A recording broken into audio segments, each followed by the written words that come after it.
क्या आप जानते हैं कि दुनिया का सबसे बड़ा गोल्ड बैंक किसी देश की सरकार के पास नहीं, बल्कि भारतीय महिलाओं की अलमारियों और तिजोरियों में है। जी हाँ, मॉर्गन स्टैनली के मुताबिक भारतीय घरों में करीब 3.8 ट्रिलियन डॉलर का सोना है, जो हमारी पूरी जीडीपी का लगभग 89% है। लेकिन बात थोड़ी अजीब ये है कि हमारे पास इतना सोना होकर भी भारत दुनिया की रैंकिंग में टॉप पर नहीं है, बल्कि जितना गोल्ड हमारे पास है उसके साथ भी हम काफी पीछे हैं। क्या है पूरी बात, आपको इत्मीनान से समझाएंगे। इसके लिए आज के वीडियो में हम भारत के सोने के भंडार की 3 परतों को खोलेंगे, ताकि हम इस चीज को अच्छे से समझ पाए। वो 3 परतें क्या है? सरकारी खजाना, जमीन के नीचे की खदानें और आपके घर में रखा हुआ सोना। तो सबसे पहले बात करते हैं ऑफिशियल रिजर्व की। वर्ल्ड गोल्ड काउंसिल के फरवरी 2026 के आंकड़ों के मुताबिक भारत के केंद्रीय बैंक यानी आरबीआई के पास करीब 880 टन आधिकारिक सोना है। इस मामले में भारत दुनिया में 9वें स्थान पर आता है।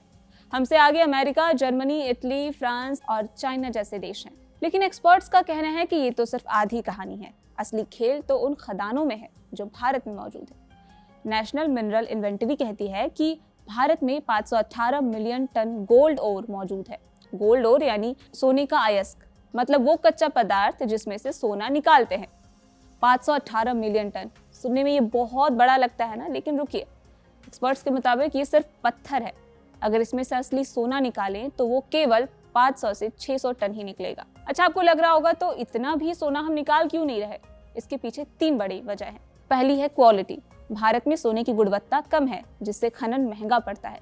दूसरी है तकनीक, 518 मिलियन टन में से सिर्फ 23 मिलियन टन ही आसानी से निकाला जा सकता है। बाकी को निकालना मौजूदा तकनीक से घाटे का सौदा है।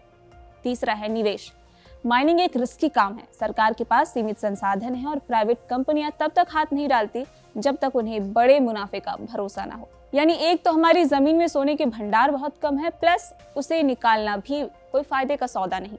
यही वजह है कि 2023-24 में भारत ने सिर्फ 1.6 टन सोने का उत्पादन किया, जबकि चीन ने 375 टन का। लेकिन इंटरेस्टिंग बात पता है क्या है? कि भारत की धरती में भले ही सोना बेहद कम हो, लेकिन घरों में अथाह सोना रखा हुआ है, जो ज्यादातर गहनों और बार्स के रूप में आपको देखने को मिलेगा। एसोचैम के मुताबिक भारतीय घरों में करीब 24,000 टन सोना जमा है। 24,000 टन।